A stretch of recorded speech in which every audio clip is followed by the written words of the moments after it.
Baca bene, masih di mea culpa. Kemarin saya membuat video bahwa banyak orang Muslim di Prancis berpindah agama menjadi Katolik. Nah, menurut saya kita tidak bisa secara terburu-buru menyamakan situasi di Prancis dengan di Indonesia. Saya menemukan satu jawaban atas pertanyaan apa kesulitan seorang Muslim di Indonesia pindah agama menjadi Katolik. Apa susahnya? Apa yang mempersulit proses perpindahannya itu? Nah, ternyata banyak faktornya. Pertama bisa kita lihat ini, dari kekuatan tradisi dan budaya. Di mana dia tumbuh? Budaya yang mana yang dia ambil? Oke, secara umum di Indonesia, isu agama itu sesuatu yang sangat sensitif. Bila pun di seluruh dunia itu adalah sensitif, tetapi di Indonesia jauh lebih sensitif lagi. Karena kita berbicara sangat banyak tentang itu. Dan cara hidup kita bahkan di pemerintahan pun banyak dipengaruhi oleh aspek agama. Maka sekali waktu seseorang pindah agama, dia sebenarnya tidak hanya berpindah menyangkut urusan dirinya sendiri, tetapi dia berbicara tentang tradisi dia dan kebudayaan dia. Kita tahu itu ada suku-suku tertentu yang secara tidak langsung kita tahu, oh ini sukunya orang yang beragama Muslim. Oh ini suku ini kebanyakan orang Kristen atau seterusnya. Ada kekuatan tradisi, kekuatan budaya di dalam suku, di kelompok masyarakatnya. Yang kedua, ketakutan akan stigma dan tekanan sosial. Rasa takut. Tadi itu susahnya adalah menyangkut sistem di tengah masyarakat. Yang kedua ini ada rasa takut yang berasal dari tengah masyarakat. Konversi agama seringkali dipandang sebagai tindakan pengkhianatan. Pengkhianatan terhadap keluarga, pengkhianatan terhadap komunitas. Maka bila ada seseorang, meski sebenarnya ada ya, bila ada seseorang yang menjadi Kristen dan dia adalah satu-satunya dari keluarga besar itu, benar-benar ini sebuah perjuangan besar. Lebih lagi bila ia tinggal di tengah keluarga besar itu. Nah, kalau dia merantau, katakanlah apalagi ke luar negeri, mungkin situasinya lebih mendukung. Tetapi bila dia berada di tempat itu, di mana keluarga besarnya tinggal, itu menjadi satu tekanan yang sangat kuat. Konversi ke Katolik, dan Katolik kita tahu tidak begitu banyak pengikutnya di Indonesia bila dibandingkan dengan Muslim, ini dapat memicu stigma, diskriminasi, dan bahkan pelecehan dari keluarga dan teman. Dari keluarga dan teman yang kita tahu itu orang dekat, tetapi justru dari sana datang tantangan itu. Nah, yang ketiga ini dikatakan soal perbedaan teologis yang signifikan. Benar ya. Bagaimana keagungan Allah itu dimaknai? Apakah agung itu berarti ia tidak bisa menjadi manusia? Nah, ini satu perbedaan yang sangat signifikan. Tetapi ini persoalan yang sangat personal gitu ya. Karena seseorang yang terus melakukan pencarian dan di mana dia mencarinya,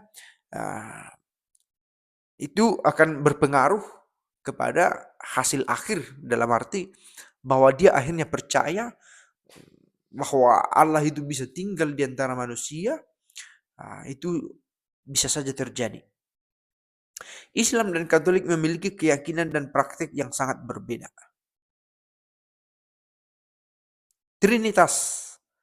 Nah, bagaimana putra ini ada? Ia datang dari Bapa dan ia lahir dari seorang wanita. Bagaimana kita memaknai kealahan dari putra ini adalah sama dengan kealahan Bapa. Dan dia adalah manusia sebab dia lahirkan oleh seorang perempuan. Dan ciri-ciri semua manusia ada padanya kecuali dalam hal dosa. Nah, konsep macam ini yang tidak dengan gampang diterima. Dan ini bisa menjadi penghalang. Karena orang yang melihat orang Kristen itu menyembah Yesus sebagai Allah, akan berusaha langsung pada awal pertemuan berkata, "Oh, kamu menyembah banyak Allah. Kamu menyembah lebih dari satu Allah." Tanpa pendekatan yang lebih. Sehingga tiba-tiba pada awal pertemuan menjadi sebuah tuduhan. Tetapi pada kenyataannya ada orang yang dengan gampang, ataupun bila tidak gampang tetapi dengan bertekun karena rasa ingin tahu, akhirnya sampai juga pada eh, pemahaman itu. Nah, ini juga persoalan yang kemudian dikatakan di sini. Apa yang mempersulit seseorang pindah dari Muslim menjadi Katolik? Kurangnya pemahaman tentang kekatolikan itu. Kemudian kesulitan dalam menemukan komunitas Katolik yang suportif. Saya pikir ini isu yang benar-benar serius.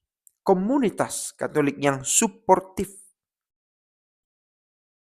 Di Indonesia dengan hubungan antar masyarakat yang cepat kompak barangkali, cepat merasa dekat, kiranya ini bukan menjadi kesulitan yang sangat besar. Meski persoalannya adalah bukan hanya soal masuk menjadi Katolik, tetapi bertahan di gereja Katolik.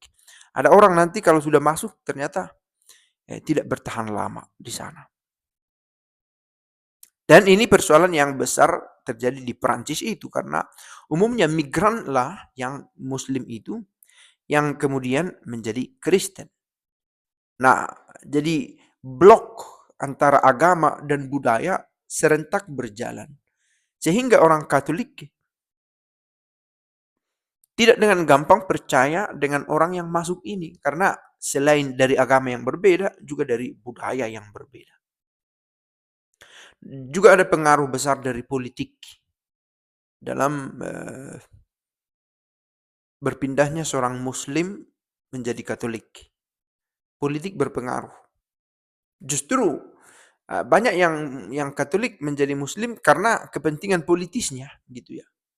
Politis kita maknai di sini ada kepentingan saya pribadi yang bergantung dari situasi di tengah masyarakat, maka demi kepentingan ini saya mengambil keputusan. Maka ada juga Katolik yang memutuskan pindah menjadi Muslim karena ada kepentingannya. Justru itu lebih banyak terjadi. Nah, saya hanya menyajikan beberapa situasi yang mungkin kita lihat atau jangan-jangan ada di antara kita yang mengalaminya. Kesulitan ini. Nah, semoga dengan melihat kesulitan ini mungkin kita juga terpikir yang sudah Katolik, oke kalau begitu mana tahu ada yang saya lihat memiliki keinginan untuk masuk ke dalam gereja Katolik agar kesulitan ini kiranya dihadapi bersama, bukan hanya dihadapi oleh yang bersangkutan tetapi komunitas yang suportif ini juga kiranya membantu orang yang mau pindah ini menemukan jalan yang lebih gampang untuk membaur dengan komunitasnya yang baru. Ciao.